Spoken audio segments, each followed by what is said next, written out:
It is too Ooh, ooh, ooh. great. Good, great. Okay, Raquel's delirious. She has just told me that I am doing this introduction today because she has been traveling for, I don't know, forever, which I don't know. I don't know what travel is anymore. So there's that. So I'm jealous and also not so, because you have to deal with the tiredness. I have to deal with not being allowed to travel. But we're going to talk about boundaries today. And we're going to talk about stress management. And both Raquel and I have had insanely busy weeks. And it's been really difficult to kind of look at everything and say we love all the things that we're doing and this is so enriching and it's great, but it just doesn't end, you know. And Justine Sones has this beautiful way of putting it. She said, you know, when you get to the end of your day and if you sit there and say I can't keep this up, then you're right. So if you have had this feeling, if you are having this feeling, you know, I know that we're still in a pandemic. There are a lot of exhaustive, stimuli out there. There are a lot of things that are happening to all of us in different ways that are exhausting. And there are also a lot of things that we're looking to do and create and new communities that we're a part of as a result. All of these things they can be stresses, and there are different types of stresses. And if you want to know a little bit more about that, and on top of that, understand the science behind what's happening to your body when you're experiencing stress and or stresses, and Justine will make that wonderful distinction between those two, then this episode is for you. I personally felt that I never remember which one. I think my sympathetic nervous system was kind of calmed down and I went into my parasympathetic nervous system by the end of it. And if you don't know what that means, then you've got to listen to the episode. Before you do, like and subscribe to the podcast on any platform that you watch or listen to it, and leave us a bit of a comment because we love compliments. Enjoy. We really do. We really do. That's part of this, what we learned from this Yes. Ask for conversation what you today. want. Learn how to ask for what you want. I would like some comments, please. Some nice ones, some nice comments on the YouTube channel and on the ratings, you know, that little section on iTunes and all the other platforms. Anyway, I digress. Enjoy Justine Sones and subscribe to that newsletter that she has every Friday. It's called the Friday Feels. Without further ado, Justine Sones.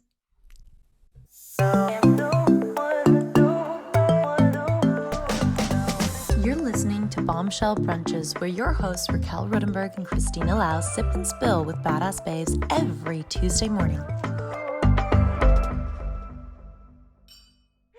Hello. Good morning. Hi, Justine. Hello. How are you? I'm good. Raquel is good. Raquel has just gotten back to Amsterdam, and we have a lot to talk about, Justine. We have a lot to talk about.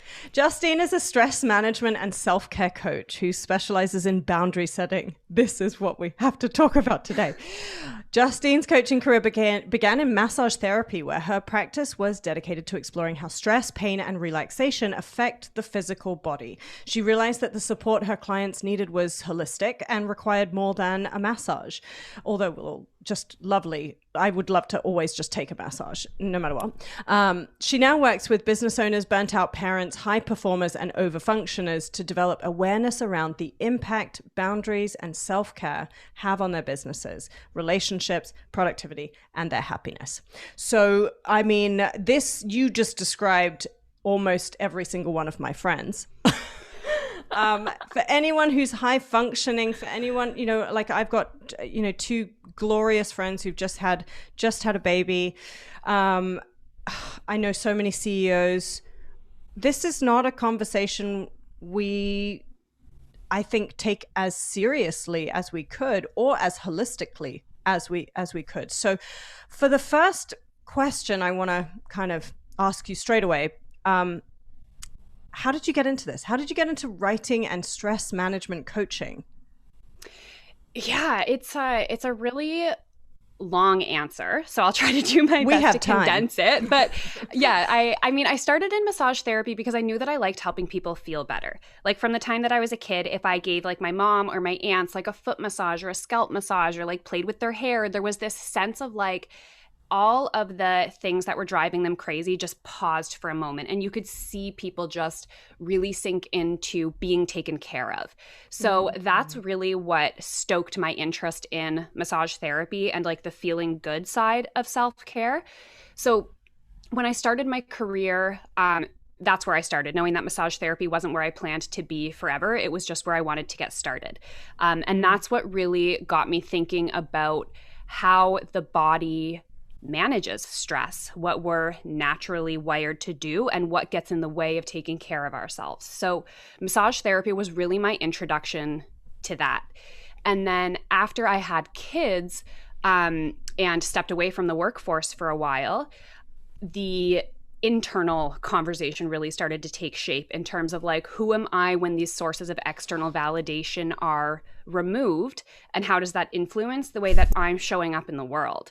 And so hang on, that is such a huge Yes. Can you say that one more time? Who am I when that external validation is removed? Yes, and it's part of where overfunctioning can mask a host of issues underneath, because we perform and put band-aids on the things that are actually eating us alive, and we get validated for that. So we're patted on the head and told that we're good people for doing the things and checking the boxes when it's actually running us off the deep end.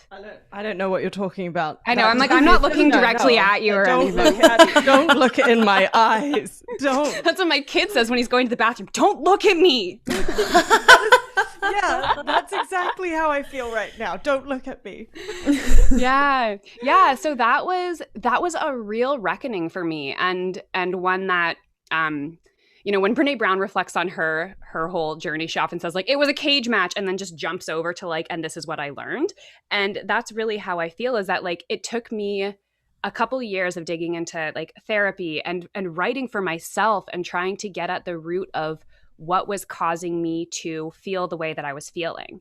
So yeah, really the conversation, like it brought me here because it was something that I needed to examine. And again, being at home and postpartum, I was away from all of the things that normally help me take care of myself. Like I wasn't biking to work and doing the physical activity. I wasn't sleeping the way that I was before. And so it really caused me to look at like, how am I meeting my most basic needs, and then building on my capacity from there so that I can show up from that place of self-worth first, not trying to seek validation. Well, because that's the interesting thing, right? Is that like I talk a lot, and maybe you know more about this in the sciencey way, but like I always talk about how our neural pathways are always geared towards running down the path of least resistance, and because we only have a certain amount of decision making, kind of, I don't know, energy cells in the day. We have so many learned behaviors that we are just so now subconscious or unconscious about. And so for me, I'm like, oh, when you say that external validation, like, yeah, I don't want you to look at me in the eyes. But at the same time, I'm like, I know that that's the case, but my path of least resistance is to go and seek that external validation rather than to step back and create that foundation of new safety, because you are in a new situation. And I had a story about this that I was about to share with Raquel just in conversation, because I wanted us to explore this more. I've realized that as we're growing into our next iteration, like with the podcast, by the way, like or subscribe and do all of the things if you haven't already. I'm learning how to say that. As we're growing, I've realized, and as I'm growing as an actor, my agent is really working so hard with me right now to push me into bigger and bigger opportunities. I haven't built enough space for those new versions of myself. And like, when you had a child, having that extraordinary life change, but then going back to that learned behavior and being like, oh, I need to go out, or I need to go back to work, or I need to XYZ being the things that I did before that validated me, not recognizing who I am now and what that needs now. I think that's a huge thing. Yeah. And I would say, I don't know how you feel about this, but don't you always find that you need to hit burnout, like full burnout, or you need to have a major life change before you can actually shift anything? Like that was me, because when I moved here, it was the same thing. Like all of a sudden, it was COVID. I was in a different country. I was away from my friends and family. And all of a sudden, I had nothing but time. I didn't have the distractions. I mean, I had school, so I was really busy, but there was no external distractions. If I was unhappy, if something was off, I was the only culprit.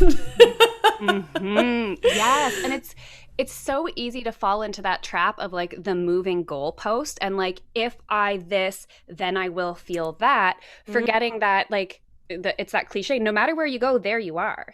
Like if you don't change what you are bringing to that next position, that next thing, that next opportunity, you're still going to be exactly who you are before. You just have more responsibility and more stress and more ways for those, issues to manifest. Yeah. If you're not watching, if you haven't subscribed to us on YouTube, like my hands do half of my talking. Like, just so you know, I'm like raising my hand. Yeah. That's me. I'm a full body talker. Like I nod with my torso. I'm like, yup. The wave. I love that. This is body wave. Yeah, it's all over the place. Well, you're just multitasking, right? Like you're getting like this nice core workout going while you're agreeing with somebody. And, like, let's call it that. Let's call it that. Call it dance talking. It's fine. Yeah. That's so great. So okay. So you a lot of your writing came through your own processing and your own, was it journaling to begin with? Like what, because that's such a cathartic thing to do, right? Yeah, it was a combination of like pen to paper journaling, and it was also just like opening up a Google Doc and just letting all the crap come out, because what often happens if I'm not processing my stress, it stacks. And once I get past that like 6 or 7 out of 10, I just go into overwhelm where like I'm not actually thinking clearly anymore. Instead of having like lines of thought and containers where these ideas live, everything just melds together. And I go into like, it's that fight or float, like, like, and I just can't think. And so when I'm in that place, I'm not making any good decisions. When I write, I force myself to take those thoughts and feelings that are in my head and I put them down on the paper. And again, the important thing for me was that I was writing for myself first and foremost, because as soon as I started to think, what if I put this on the paper and make it public, then I fear what people are going to think of me, what their judgment's going to be. So that's not, if I'm afraid of that, then I haven't healed the issue enough to share it with people. So Brene Brown calls it floodlighting. Yes. Yeah. So if you, that's a huge, again, like I want to just like everything you say, I'm like, I want to bold, underline, italicize. Yes. But that concept of floodlighting, we see it in social media so often. And I just wanted to ask you more about that. Like, you know, with your clients, are you finding that they're just kind of, I don't like the word we, I haven't figured out fully how to create a safe boundary around, okay, when am I processing and when am I venting, and what is the difference, and when does that deserve to be on social media because it's productive and because it's, you know, because my social media is it's not private. I don't use it as for friends. I use it for my career, and it's very personal, but it's not, you know, you don't see pictures of family members, and I'm very private about that. But when you have something important to say that is impassioned, you know, how do you coach your clients to say this is the difference between when it's healthy to go and do that and when it's not? Yeah. So my guiding like principle for this boundary came from a conversation between Glennon Doyle and Nadia Bolz-Weber, who are both two incredible authors, writers, whatever, public people. And what they said was share from the scar, not from the wound. And so what that means is that for me, from a processing perspective, it's like if the thing that I'm going to say has the potential to be swayed by the reception of it, then I'm not ready to share it, and I need to keep it in a safe space for processing, which again is like journaling on my own or venting to my close friends who I trust. And when I've gotten to the point that I can say, this is what I know is true for me, this is where I see the value and how it relates to other people, now I'm ready to put it out there. And then it's like, because, you know, especially when, for me, because I talk a lot about the struggles with parenting and mothering as a high performing individual and someone who is used to things being a certain way, it would be easy for the Twitterverse to pile on me and be like, you're a horrible parent. How do you think your kids would feel growing up knowing that you don't like parenting them? And so if that reception is going to shake me and trigger me into a shame spiral about my parenting, I'm not actually ready to post that yet. But if I can post that and know that the reception on the other side isn't going to shake what I know to be true about me, and if I know that there's value in it for somebody else, that's when I share. And so to bridge that gap between when I was doing the personal processing or the venting and when I was actually talking about it in public, there was that line of, again, it not being something that would be triggering for me. And I knew what the outcome was on the other side of it. I knew what I wanted to accomplish with what I was sharing. I see. Yeah, I think that's I great. love that. And I think even taking that into personal life is also really important, you know, because friends and family are amazing. And as women, I think a lot of us tend to talk through our processing. But sometimes you're not ready to hear even friends or loved ones' comments because they love you. And so they're going to be super protective of you. But that might not actually be the right choice for you. So even, you know, talking to friends who are naming their babies, for example, which is a super minor example, but, you know, they're holding that off for themselves until they're sure of what they want to do, because otherwise, you know, you end up doing something that's not true to what you actually want. It's not authentic to you. And that's so damaging. And then you're sitting for the rest of your life thinking, I made this decision because so-and-so thought it was a better decision for me than going with what my gut is telling me is right for me in my situation.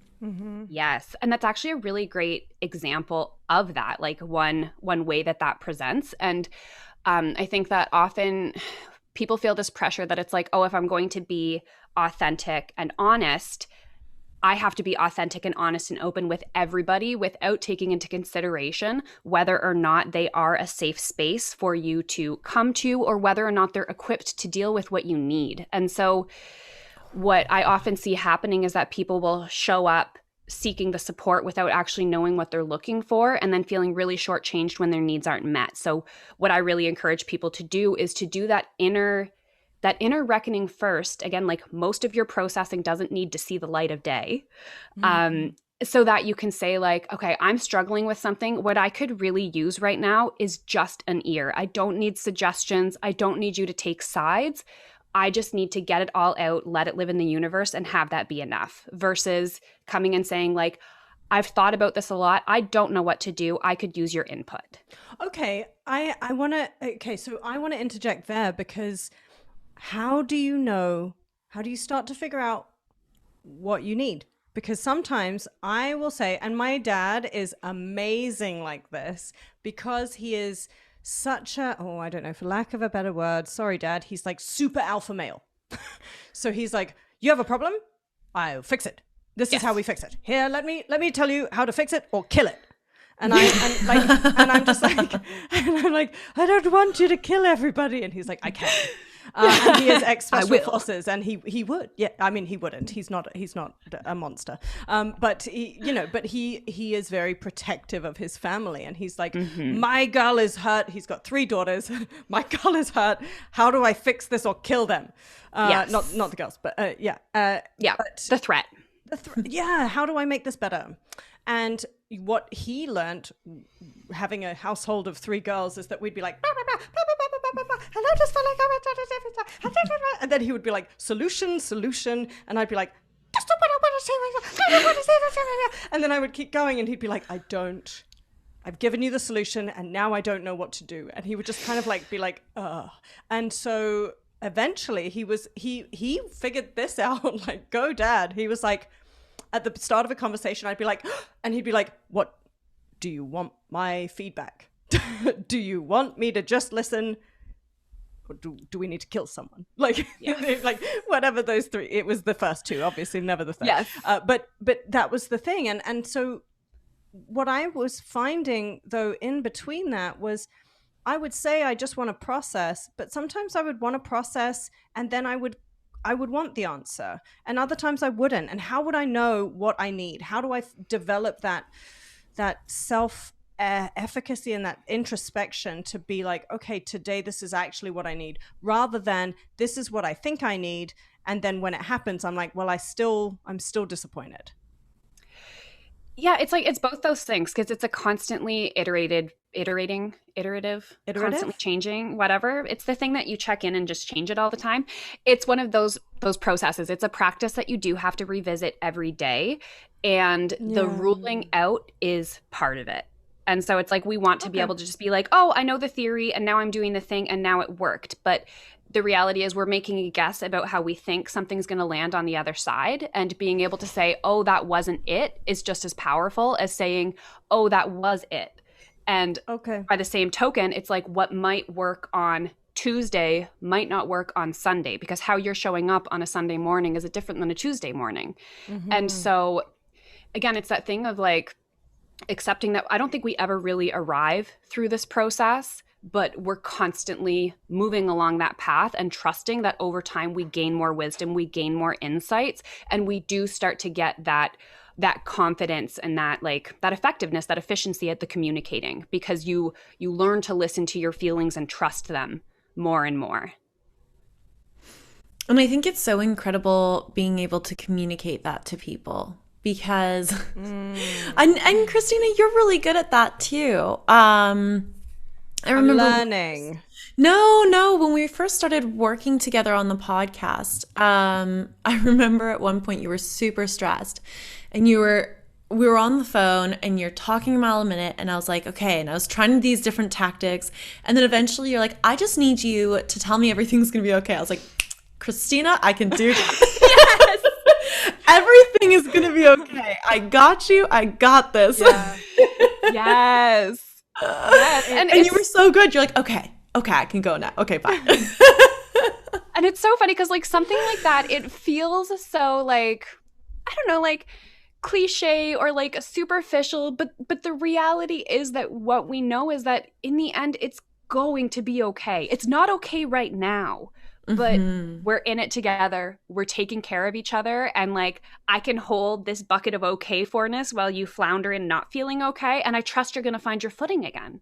Yeah. Yeah. And I think I have to say, with Raquel, like just on this whole podcast journey with our whole team, we've learned so much about how to communicate, how to say, what do I need right now? Like Raquel went away for a week and that became 3, and I was like, I don't know how to deal with this. Like there were things that bubbled up, and we continue, and Raquel and I work so differently to each other as well, that we're constantly like, this is what I need, and I'm like, this is what I need, and we find our ways to meet in the middle, because when we're doing this, we have that common ground, and we know that it's magic. Like that's I think that maybe that's the thing as well, is that foundation of safety is both you and I being as invested and knowing that this is something that we are so passionate about, and knowing that we really believe in each other.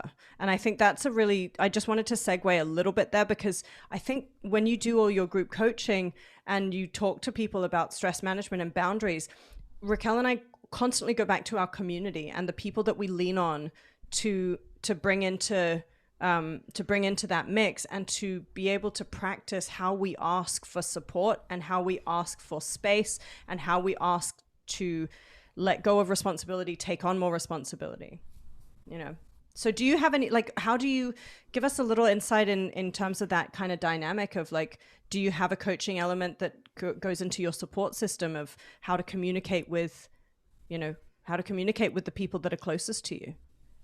Yeah. So there's a couple ways that I end up talking about this. And so I'll probably do a little bit of overlap as I jump around the whole conversation. But one of the things that I constantly come back to when we're talking about healthy boundaries is that healthy boundaries are mutually beneficial. So Prentice Hemphill has this great quote that says that boundaries are the distance at which I can love you and me simultaneously.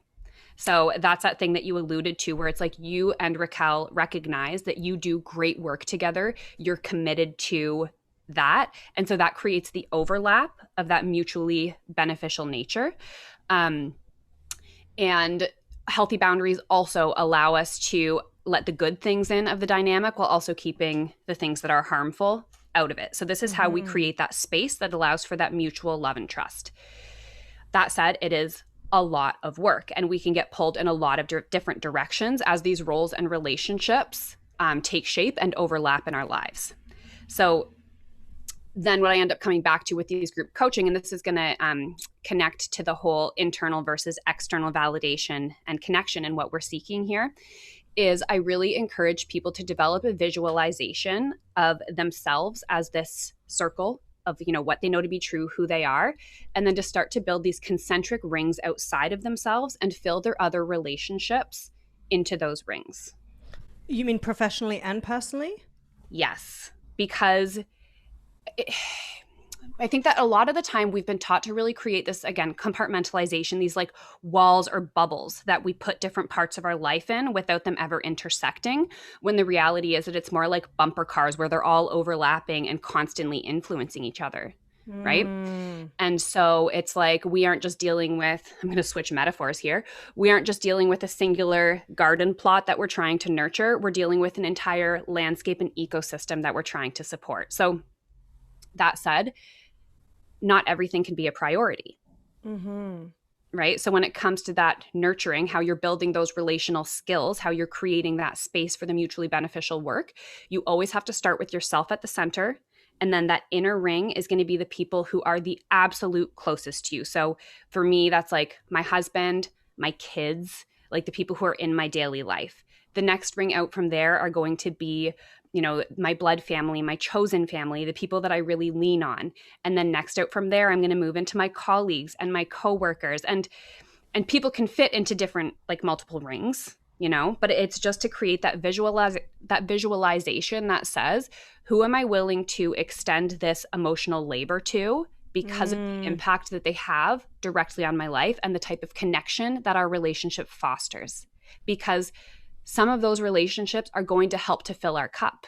We need each other. Self-care does not exist in a silo, right? So I don't know whether or not that actually answers the question, but it's like, to me, that's how I visualize, like, where does this person that I'm interacting with fit in terms of their proximity to like my intimate self? Where do those areas of our life overlap? What am I trying to nurture? And where are we trying to grow through here? Okay, this is so interesting. Let's take an example. Yeah. A coworker. You don't work with them tons, but they're at the same company. You have to interact with them sometimes, and it's just never a good interaction. You often just have like friction for whatever reason. So they're obviously not in your core daily. They're not even in your outer bubble of chosen people and family. I guess they're somewhere beyond that. So how would you coach someone through something like that? So with something like that, it's for me about putting up that, you know, mental and emotional boundary of what am I taking home with me? So it's like if I show up in the workplace and I have to deal with this person on a specific project and I feel like they're constantly micromanaging me, right? So it's like they never actually just let me do the thing. They're always following up. They're always trying to give this feedback. So it's like for me to be able to create this container that says, okay, I have to interact with you because we have to deliver this thing. I'm feeling really can't find the right word that I'm looking for. I'm feeling like crap about myself because of the things that you're saying and how it's making me feel. So for me to set up that boundary that puts their feedback at a bit of a distance and says like, am I actually bad at my job? No. How do I know I'm not bad at my job? Because I'm doing things. Like my responsibility in that dynamic isn't to be best friends with this coworker. It isn't to get them to like me. It's none of those things. It's to be able to do my job to the best of my ability and deliver that work. So what I would encourage people to do in that instance is to keep the focus on the thing that is in your control, that you are actually responsible for. And then there is that element of the practice of saying, I'm not going to take this other stuff home with me. How? Practice. Practice. It's like the number of times I've had to repeat to myself, like, that sounds like a you problem. I cannot tell you. And it's again that thing of like, it starts with a conscious choice that then turns into a subconscious habit or behavior, right? Because these are all neural pathways. The things that we think, the things that we feel, they run along neural pathways as much as our muscle memory for lifting a heavy weight does, right? So the first time you try to lift a weight, you're going to have a hard time doing it. The first time that you're identifying that behavior and putting up the boundary that says this isn't about me, you're going to have a really hard time doing that. You're going to be like, is it about me? Is this my responsibility? It's like, no. So you just have to remind yourself over and over, no, that's not my, and again, I still struggle with this. This is never a set it and forget it process. It's hard. And when people aren't doing the work on their own, they're going to subconsciously try to make you feel responsible for their shit. Oh. So again, this is not easy work. This is really hard work. Yeah, it's interesting when you go and you know, when you have, gosh, I can talk about this in so many different lenses, but when you're in if it's an intimate, whether it's a family, friendship, you know, intimate relationship, in other ways, when you are in a context where someone else doesn't feel the value of doing that work, it can be so exhausting. And when you are in a professional context, I work in a lot in career pathways for media and entertainment, and a lot of the conversations are about the diversity, inclusion, and equity piece. And when you have systemic issues and authoritative figures saying, we now need to acknowledge that we have work to do in this area, but they don't actually know how to do that work, and which is not a bad thing, it's just, it is what it is. But when you have people who just don't understand how to talk boundary based setting with the people that they're with, you have these next generation leaders coming up into very toxic situations because the people are not ready to accept them. And I think the example that I want to give is the conversation that we have so often in the media about how millennials and Gen Zers are so self-righteous and they talk so much about their feelings, and they don't want to work 9 to 5, and it's not the way that it used to be. They don't want to work a 40-hour week. They want to have flexibility. They want to travel, and they don't want to show up on time at work, and they want to complain about their feelings and be heard and be seen. And people are genuinely like, that's ludicrous. But the reality is, I immediately was like, why is that not just and I don't necessarily think that means that millennials are not entitled or they are entitled. I don't have an opinion because I don't know all of them. It's more, okay, what is this trend that is happening, and how can I listen differently? How can I listen differently to what you're really saying you need right now? Because in the context of, like, compared to 80s, like, working girl time, you know, you remember that film? I can't remember anything that happens apart from those hideous sneakers that she wears. But you remember going into an office and working for the man and doing your 9 to 5. And if you're lucky, you'll break through. And that doesn't exist now. But we're not adapting. We're not talking to each other in ways and investing the time and space to create better conversations in that regard. Yeah, it's like we're coming from these two different paradigms, and we're trying to, like, get on the same page without actually building the bridge that meets in the middle of that gap. And so, like, what I hear in a situation like that from, you know, the upper level management is like, what's actually happening is a fear of loss of control. because again, it's like you mentioned earlier that like we're wired for the path of least resistance. We like familiarity. We like what we know, even if that's actually bringing us on a trajectory that's slowly knocking us over the edge. And so in, a conversation like that, and I can appreciate that we don't exactly get like all the high level executives in one room and be like, okay, let's talk about our feelings. But again, if we're looking for that space where we can create a mutually beneficial end result, like where do we have the same goal? It's like, ultimately, I believe that the goal of like businesses, of companies, is to get the best work out of people. Yeah. Right. But we've gotten really confused in terms of like, they want us to show up and be in control of our time, mistakenly believing that that's going to get the best result. And so we're really pushing against this uphill battle that says, if you want the best work out of us and the best result and the greatest impact, this is actually the path that's going to get us there. And like that's the fight that we're taking on right now. That's like shared goals. That just goes into everything. That goes into business, that goes into relationships, that goes into friendships. Yeah, it really does. It's a huge part of being a human being right now. So let's talk about let's see. Oh, Justine just lost her audio for a second. Oh, wait. Nothing.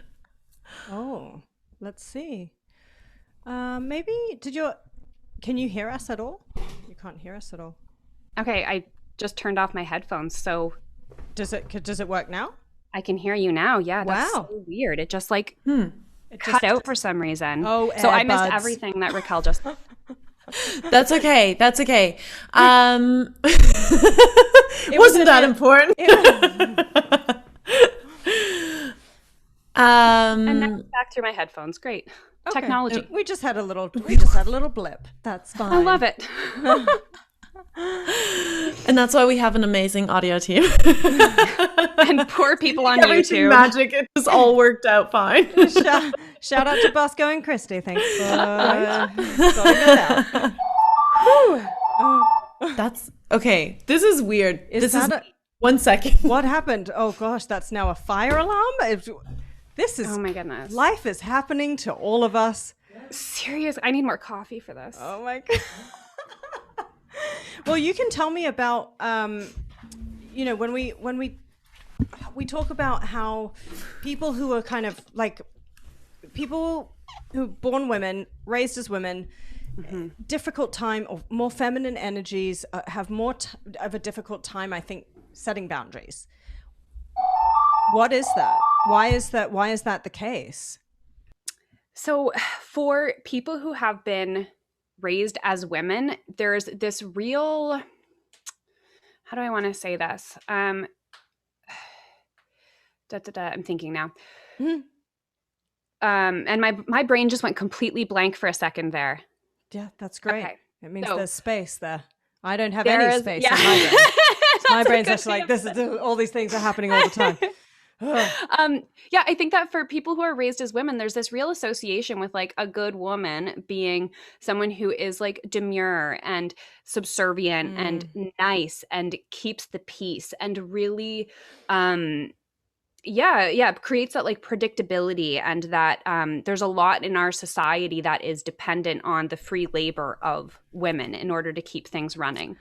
Oh, yeah. And so because of that, like, when people get something out of your boundaries being violated, they're pretty reticent to let you put those boundaries back up, because then it comes at a perceived cost to them. So because we have a structure right now that is so dependent on taking that power from women, what keeps us giving the power away is continuing to reward us for violating those boundaries, for saying yes when we should say no, for not speaking up when we can feel those feelings coming to the surface. So it's like, because from an evolutionary perspective, women were so much of that social, like we create a lot of the social fabric to our relationships.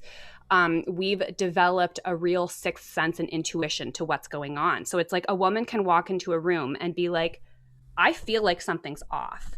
And if the room's full of men, and again, forgive me for the like the binary this or that, but it's the simplest way to communicate the message. It's easy for those feelings to get gaslit and say like there's nothing going on. But what we're actually doing is picking up on the chemicals, the hormones that are being released that communicate the stress, right? Yeah. But that whole feminine construct, feelings, everything has been put very diminished. And so it makes it harder for us to speak up. And I think even in a non-binary realm where you know, people are now being raised, thankfully, very differently without the same, not all ways and not all places, unfortunately, but there's a lot more space, and hopefully we'll keep moving towards that fluidity whereby someone might just be very intuitive to that and be brought up in a society that nurtures the fact that they have that intuitive energy. And, you know, so no matter your orientation or your gender or, you know, your identity, you some people will walk into a space and be like, oh, this is not feeling good. And I think a lot of people who are raised as men shut that off. They're taught so early to shut that off, and like how that iterates in different ways is like, oh, I don't like. It's like it gets stuck in your body. And don't you think women have that too? Like I know you and I have talked before on episodes where, especially as you hit a certain age and you get into business, you're taught to turn any version of the emotional side, the intuitive side off, because it's not deemed as important. So it's always going to the rational, the logical, and to stop listening to your intuition. And then it's almost like you hit an age as a woman where you have to re-find that intuition and relearn how to listen to it, because it's been there the whole time, but you were shutting it out, saying like, you know, well, where's the evidence of that? Yes. In that voice. Yeah. Where's the evidence? Show me the your nerd research.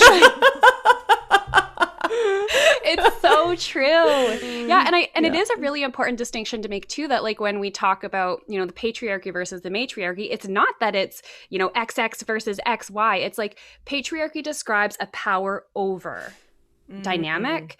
Matriarchy describes a power with dynamic. And ideally, we do get a really beautiful blend of both of those energies and structures. And that's how we can create something that works for more people. Because by the same token, if we eliminate all analytical and rational thought and only lead with our feelings, we're going to be in a whole world of hurt, because feelings don't always make good decisions, but they contain very important information. So the question is, how can we make space at the table for all of these points of view to be taken into consideration so that we can make an informed whole choice decision. Here. Yeah, a whole choice. Again, that one that can hold space for the fact that you are feeling a vibe in the room that I'm not feeling, but that doesn't mean that the energy isn't there.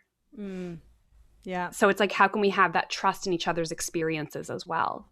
Yeah. And this is like the way that we're really like shaking up that whole construct. And the other thing I wanted to Raquel, while you were talking, you guys had an episode recently with, I forget the name of the guest, but it was about kind corporations, and she got let.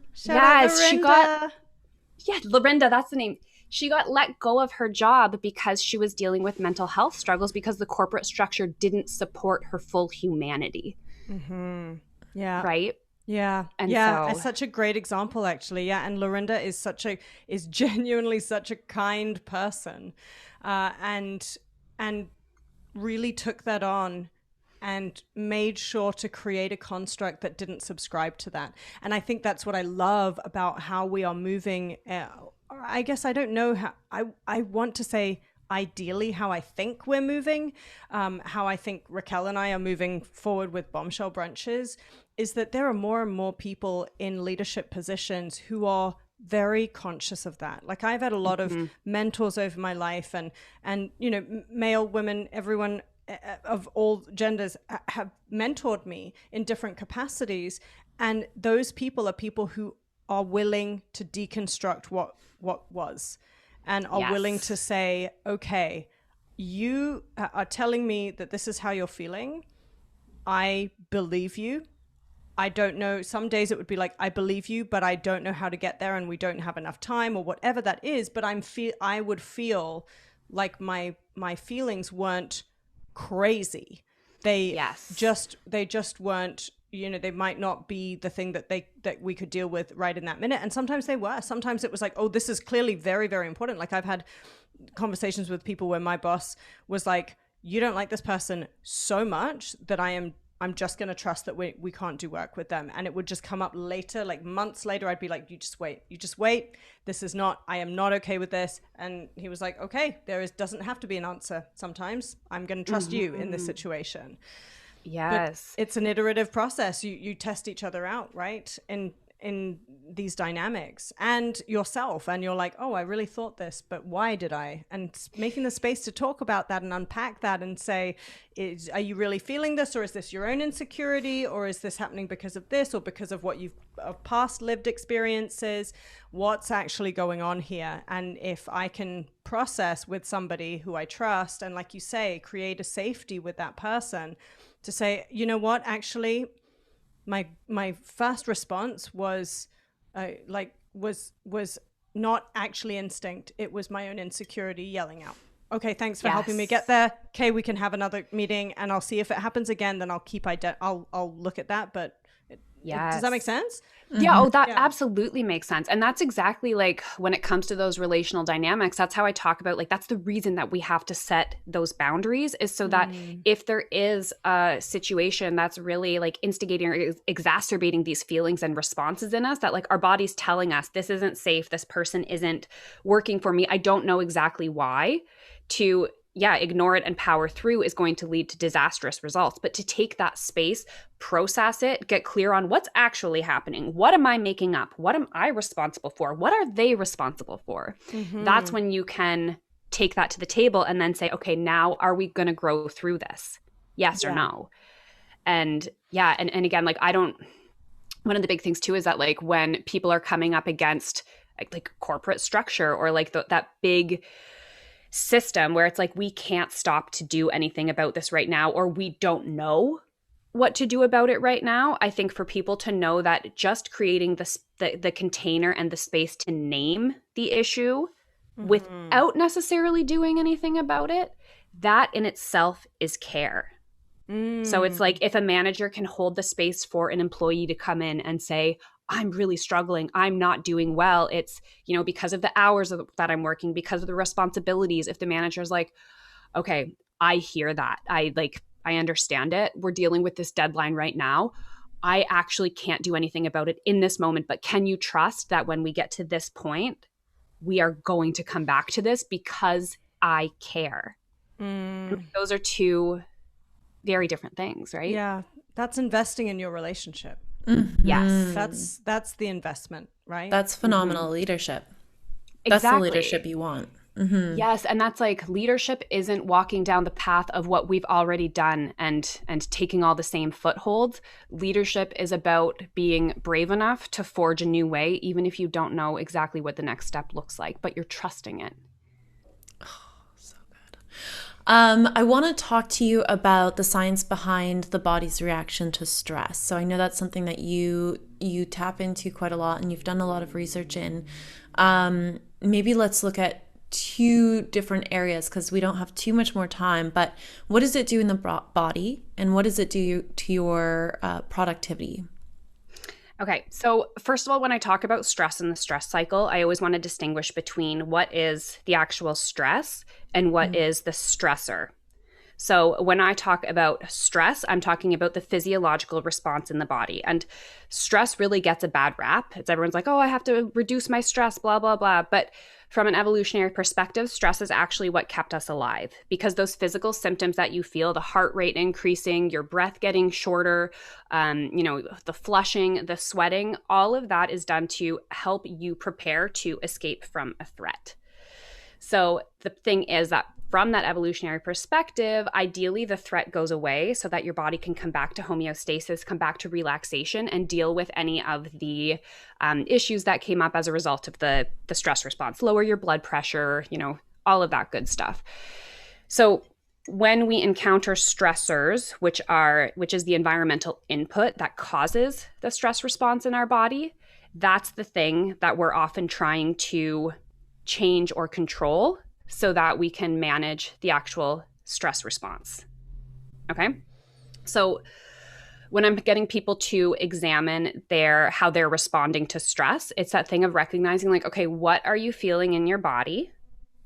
What's actually going on around you? And is what's going on around you fueling the response, or is it internal? Right? So what we really want to be able to do is, if we can limit the stressors, those external inputs, to try and bring down the stress response in the body, or if we aren't able to change what's going on externally, how can we change that narrative internally and bring down our stress response that way? Because again, what we need is stress is that sympathetic nervous system activation, fight, flight, freeze, or fawn. And what we want to do is get the parasympathetic nervous system, that rest and digest and nest, instigated, because that's when you metabolize stress. That's when you can come back to calm. So again, if stress itself isn't the issue and it's unmanaged stress, that's the issue. This is when I often talk about the feelings like stacking and ratcheting up on a scale. That like level, if I'm responding to something from a 0 out of 10, like let's take the example of my kids knocking over a glass of milk, right? If I'm at 0 out of 10, it's like, no big deal. We don't cry over spilled milk. We're going to learn how to clean it up now. This is fine. If I'm at a 7 out of 10 because I haven't been able to manage that internal stress response, it means that I'm reacting from a place of already being queued up and ready to go. So that milk goes over and I'm like, what is wrong with you? Right? So now all of my energy is actually going to be going to try to deal with that disproportionate response. So if we circle back now to asking, how does that impact our productivity? It's like, if you aren't managing your stress and you're sitting at a 6 out of 10 at your desk and your boss walks by and says, hey, pop into my office, we need to talk. If I'm at a 0, I'm going to be like, oh, cool, we'll talk about what we're talking about. If I'm at a 6, I'm like, okay, what did I do? What did I do that we need to talk about? Did I do something wrong? Do I need to go back and check and so all of a sudden, again, my bandwidth, my mental and emotional bandwidth is being occupied by dealing with my feelings about what's happening instead of actually just dealing with what's happening. Right. So that's how, I live in 15. Most of us do, because again, like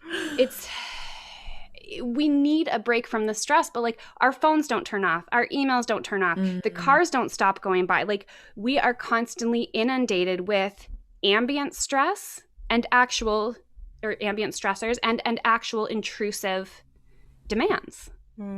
So again, it's up to us to claim and steadfastly guard the space that allows us to bring our stress levels down to a manageable level, so that we're engaging from a place of like, this is how I want to act, not I'm freaking out because I think I'm going to lose my job. That's so interesting. You know, I was recently talking to a friend of mine and she was talking about disciplining her kids. And she was saying the importance from her perspective of telling the kid to go to their room, to think about what they did, and then to deal with it not in the immediate. And she said it's actually not about the kid sitting there and thinking about what they did. It's actually the time for her to cool down. And so that she can go in there and not be reactive in the moment where you might be, like you said, all keyed up and be, you know, more intense than you want to be over something that might be small. And it gives you the time to cool down and then go in and actually deal with it the way you want to deal with it rather than just reacting. And it's so funny that you're saying that because, yeah, we just had this conversation last weekend and I had never talked to anybody about that before, but it made so much sense. Yeah. And it's also really interesting because in that too, because again, like the goal of all of this work is to improve the quality of our relationships. Like that is one of the founding like tenets of my work, is that if your goal isn't to improve the quality of connection and relationships, then we're probably not having the same conversation. So there's that. But with the track of, if we want to have stronger relationships, the only thing stronger than a relationship that was never tested is one that's been tested and repaired. Right? And this is what that space to come back to ourselves, to collect ourselves, allows us to do. Now, that said, there's two things I really want to quickly touch on, and it has to do with those boundary violations, because if we act out, we create a boundary violation of intrusion where we like pierce someone's sense of safety. In the case of taking that space, there's a risk of, if we don't clean it up on the other side, of creating a boundary violation of distance. And that's what kind of ghosting looks like, right? Like if we don't do someone the credit of saying like, this is what's going on, and we ghost, that's creating distance. And what that kind of violation does is it creates the space for someone else to make up a story about what happened, regardless of whether or not that's true. And so when we have these conversations about boundaries, taking space, and facilitating repair, we can't have them without acknowledging that power dynamic and what's at play. So with two adults, you are going to get like a boss has a greater responsibility in that power dynamic to facilitate repair. In a parent-child relationship, the parent has all of the responsibility to facilitate that repair so that the child doesn't make up that going to the room was because they are bad or did something wrong. Right? And so it's like, and then again, because this is always a process and we don't get it right and we don't get it perfect, knowing that like there's always a chance to make it right. So if I have to take that space from my kids, it's so important that I communicate to them, this isn't because you are being punished. This is because I love you and I want to have a conversation about this. So I'm going to cool off so that I don't yell at you because I don't want to yell at you. And then we're going to come back and we're going to deal with it. So in the same way that like with that workplace example, we talked about hearing the feelings and saying, can't do anything about it right now, but we will come back to it. Like, and then coming back to it, which is and then so coming important. back to it, that's where the trust is built. And the trust is the foundation that we need for these relationships. You don't have to like someone to build trust with them. Yeah. That's very, very well said. Yeah. So when you're doing your I wanted to ask actually, with when you're doing your coaching, do you often work with groups who already know each other, or are there groups where people can just kind of enlist and create a makeshift group? How does that work when you do your coaching? It's a blend of them. So I start with the first time that people participate in the group coaching program, it's 4 weeks. So that has been a blend of, I've had it where it's people that are acquainted with each other, and I've had it where it's strangers fresh coming in. And that kind of lays the groundwork for what we're going to be doing together. If I have people who I know are going to be a fit, we will set up a longer term engagement. So this past year, like I ran several groups last year, and then I had kind of a core group of people who were committed to like staying in the group, going in deeper together. And so we actually committed to a full year of group coaching together. Wow. But I would not bring 3 strangers into that group, because again, part of creating that safe space or that brave space, like somewhere that you feel comfortable knowing you're going to fuck up, like that's the really important thing. It's like, I don't want to bring somebody into that area without them being prepared for what's going to happen. Okay. Yeah. I love that. Creating brave space. I have a really great poem that a friend of mine, Jordan Maney, shared, and I'll pass it on to you guys because it really sets the stage for the type of work that this practice demands of us, asks of us, maybe is a better way to put that. But yeah, and I mean, invest. And I do my best to put as much content out onto the internet as I can before people enter that group coaching environment, because I want them to know the types of conversations we're having. Just to then on that, let's say, I don't know, someone who's at a 15 all the time and is, don't look at me while I'm saying this, and is having a conversation with themselves about, okay, how do I start to begin to like you said, train myself. And then I think about it and I'm like, oh my gosh, a course. Oh my gosh, to do this thing. And I've got to put all this time in. And they're like, but you have to make enough time to make sure that you get the most out of it. And I'm like, that's what everyone says about everything. And obviously I'm already in that mode. How does someone begin to start to build a new path for themselves? A de-stressy path for them? Just any, like asking for a friend, of course. Hypothetically, I would say, honestly, just listening to your feelings. Listening to your feelings and creating the space for them. But give me more practical things, because I listen to my feelings and my feelings are like, rah! And then I'm like, okay, so I'm going to take some more time. I'm going to like unpack this. Is it a matter of like, is there an exercise that I can be like, okay, I'm going to prioritize what are the most biggest stresses? Like, you know how you said the inside, outside, the internal stresses and the outside stimuli that's stressing you out. Do you have like a checklist or a workbook or something that people can be like, okay, what's going on in my life and how am I feeling about this? And now what do I need to tackle first in order to establish that foundational safety to then start to do that recurring work? Kind of. It's not a clear cut, like you can fill out this assessment and then see, but I often offer people a framework that I call the 4 R's to kind of provide these like snapshots of where they see themselves fitting in. So the way that I break those down, there's retreat, recovery, reserves, and revolution.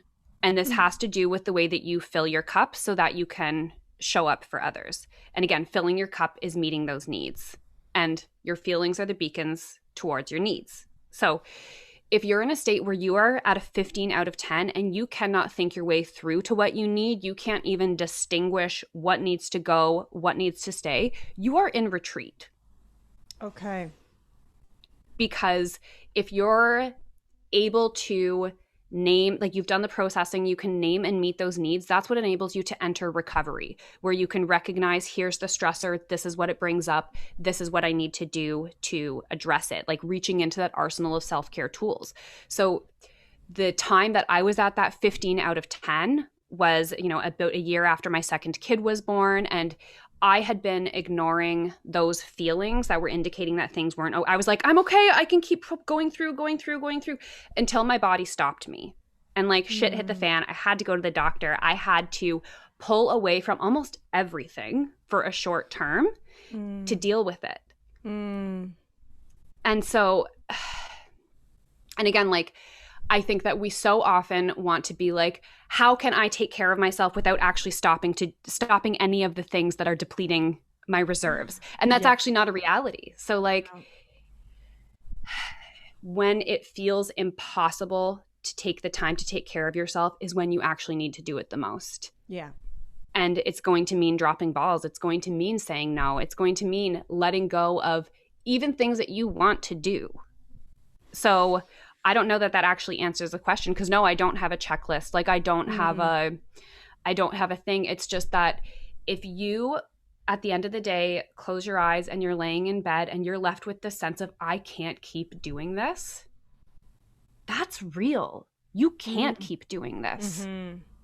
And so. Yeah. That's genuinely, and I've gone through this. Raquel and I have both talked about this so often. We go through it in waves as well. It's like cycles of like, okay, can't keep doing this. Okay, now we're back. Now I've taken a break. I've taken a time off and now I'm back and now I'm in that same habit and now I'm doing it again, just in a different way. And I had that. And we're both pretty self-effacing people. We talk through it, and obviously we have amazing guests that we get to like brain pick all the time about this stuff. So, aside from just subscribing to the podcast, our audience, really, I love that does answer my question. When you say like, this can't continue. I had this the other day where I was like, this can't continue. And now I'm going to have to lovingly let go of some of the things that are really, really important to me, not forever. And my career coach says to me, he's like, you can do it all. You just can't do it all at once. And I was like, right. And that's like a really big part of that trusting in the process, and again, recognizing that you aren't doing this alone. Like, you have people who love you. You have co-conspirators in your wellness.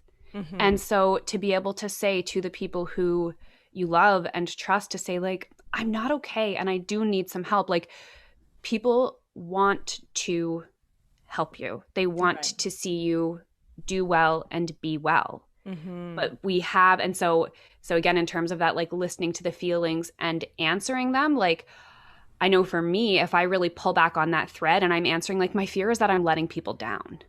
Right. My fear is that I'm going to do poorly by them as a result of taking care of myself. And that vein of thought is actually bullshit. But unless I name it, bring it out into public, and, well, public to my safe people, and allow them to lovingly call me in on it, then I'm going to keep. So there's also the financial side of it, though, too, right? It's like the fear of, I'm going to lose my job. I'm going to not be able to bring in this other income. It's, you know, also that kind of, when you're in a situation where you're having to work all these long hours and your boss is really, like, you know, on top of all these deadlines, and you're not getting any respite, and you're not able to find your way out of it. Like, that's a real thing as well, right? It is a real thing. And there's often a lot of wiggle room between what our brains project is going to happen and what's actually going to happen. Right. Because the body, as much as the stress response is a really important evolutionary component and has really served us, the body doesn't do a great job of distinguishing between real and perceived threat. So again, like, the boss asking for a meeting might bring your body to that spot that says, I'm going to be homeless because I'm going to lose my job. When the reality is, like, that's not actually what's happening. And so often, by articulating our need, we open up the conversation to pull those different levers and find that wiggle room. Because again, if your body's saying, I'm at my capacity, I need to quit my job and move to Bali and live on the beach and have this stress-free lifestyle, that's probably not it. Like, you might just need 2 days off to binge watch a TV show and eat popcorn. And like, popcorn. Yeah, but again, we don't know what that middle ground is unless we have the conversation. Right. Yeah. Very well said. So talk to each other, babes. That's a wonderful way to wrap that up. My goodness, thank you so much for, I don't know, I feel like I'm a much more parasympathetic operating person at the end of this conversation compared to my sympathetic nervous system at the start. Raquel and I got on this morning and we were like, okay, we just need to get through this week. And I was like, oh, that's every week. That's every week we say this. But no, thank you. And I, you know, we'll put in the show notes all of the details about where to find you, about how to, you know, be on that Friday. What's it called? The Friday Feels. The Friday Feels mailing list, which we highly recommend. And we look forward to, you know, finding out more about the group coaching. If you're interested in that, you can get in touch with Justine directly. And we want to shout out to Jen for bringing us together. She did such a great job of making that introduction. So big shout out to Jen. Thank you so much. Jen Wint is incredible. And it's Wint Communications, is that right? Or is it Jen Wint Communications? Wint Communications. It's Wint Communications. Yep, WINT. Yeah. So thank you to Jen for being an absolute powerhouse. Yes. Great. Well, thank you so much. Thank you. Thank you. Thanks for listening, bombshells. In order to continue to elevate, subscribe and don't forget to click that little bell so you can get notified every time we have a new badass brunch. Until next time, stay focused, fierce, and fabulous.